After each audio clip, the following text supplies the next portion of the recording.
Nako guys, ito pagkwentuhan na naman natin ang sinabi sa atin ng puting kabayo, ano? Ito guys, yan nakikita ninyo, di ba? Yan ay sa Davao City. Okay, ganito guys. Okay. Ang sabi ng ating puting kabayo, okay, marami raw na mga insurance company sa Davao City at sa ibang lugar na sa Mindanao, ang medyo hindi sila tatanggap kapag ikaw ay nag-insured. Kasi sa insurance ngayon, di ba, pwede na yung tinatawag na act of gods, no? Ngayon, ang balita, sabi ng ating puting kabayo, dahil nung siya ay nagtanong sa kanyang kakilala na nag-i-insurance kung pwedeng niyang i-insured yung kanyang mga sasakyan bilang sa act of God, no? Kaso merong naka-address sa Davao City, tinanggihan na daw. So, ibig sabihin, maraming insurance company ngayon ang ayaw nang tatanggap ng act of God sa insurance sila. Bakit? Oo nga naman, malulugi sila. Pag ibang lugar, pwede. Pero pag ang address ng sasakyan mo ay sa Davao City, hindi nila tatanggapin. Ayaw na nilang magrehistro ng act of God. Bakit? Malulugi daw sila malamang. Bakit? Bakit malulugi? Kasi ine-expect na nila na ang Davao City from time to time ay babahain. Bakit nga naman? Isipin mo, ulan lang. Ulan lang ha? Ganyan na ang nangyari. Ayan dahil sa ulan lang, ang mga sasakyan sumasampa. Wala namang bagyo sa kanila. Ang bagyo ay nasa norte. Pero sa norte, walang ganito. Di ba? Walang ganito sa norte. Sa Davao City lang. Sa Davao City lang kayo makakakita pa na parang nangyari yung nangyari ng Undoy sa Maynila at sa Marikina, di ba? Na ang mga sasakyan ay nagsampahan. Yan, mga nagkaganito. Ito, Davao City, wala pang bagyo yan ha. Partida yan. Isipin nyo, wala pang bagyo, ulan pa lang. Paano pa kung bumagyo? Malamang-lamang yung mga bahay dyan, binunot na mismo pati pundasyon. Isipin mo, ulan pa lang, isinasampa na ang mga sasakyan, what the heck? Ulan pa lang yung mga ibang bahay na maliliit dyan, tinatangay na ng agos. Ulan pa lang yan ha, paano pa kung bagyo? Kaya may katwiran naman itong mga insurance company kung bakit ayaw na nilang tumanggap ng act of God. Diba? Sa mga insurance, no? Kasi pag act of God nga naman kasama dyan ang gayang. Katulad nito, baha, lindol, bagyo, diba? Yung mga natural calamities, diba? Bakit nga naman sila tatanggap? Alam naman nila pag Davao City, lugi sila. Alam nila pag may parating na bagyo, yari na naman. Alam nila na kapag may malakas na ulan, yari na naman sila. Diba? Mauubos ang negosyo. Kaya hindi natin masisisi kung magtanggihan ng mga insurance na mag-insure ng mga sasakyan na itong mga to pagdating sa act of God. Kasi nga naman, ubos ang negosyo. Ibang klase. Duterte, Paris.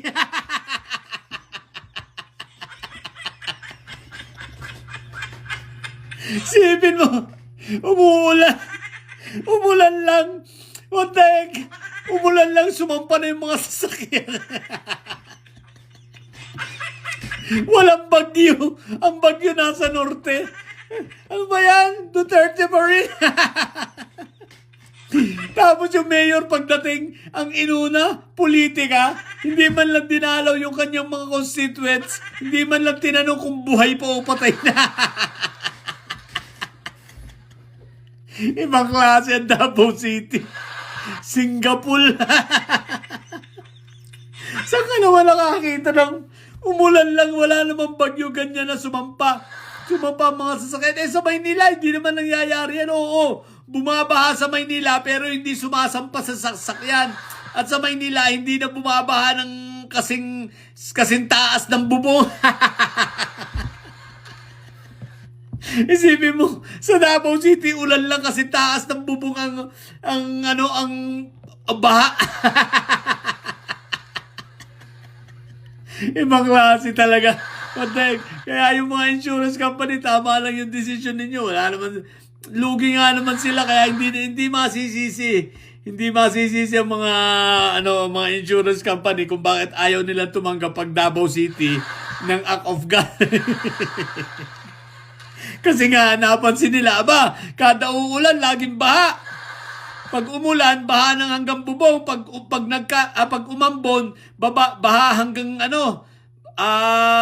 baywang. Kapag may hamog, baha hanggang tuhod. May level na ngayon ng ang pagbaha dyan.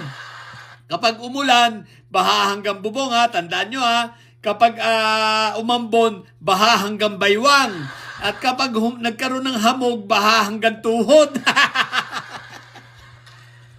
What the heck?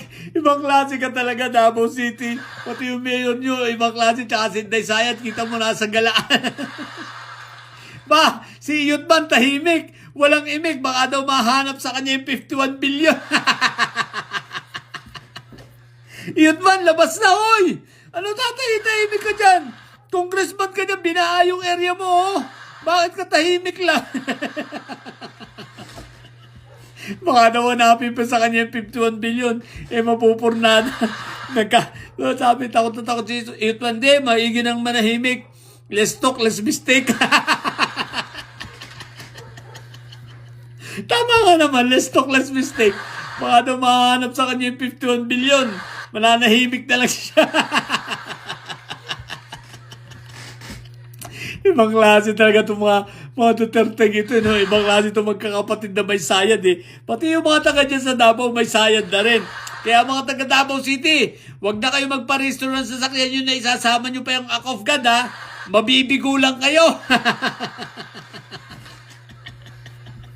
I mean, wag na kayo magpapa-insure ng sasakyan Ang pwede nyo lang insure is yung TPL tsaka comprehensive. Pero pag sasamahan nyo lang act of God, wala na, hindi na. Hindi na yan tatanggapin kasi nga, ganyan lagi sa Davao, so takot na sila. Kaya sabi nung ating puting kabayo, what the heck? Napakaabot na lang sa ulo yung puting kabayo Ay, nako. 230 pa rin. Ewan ko ba?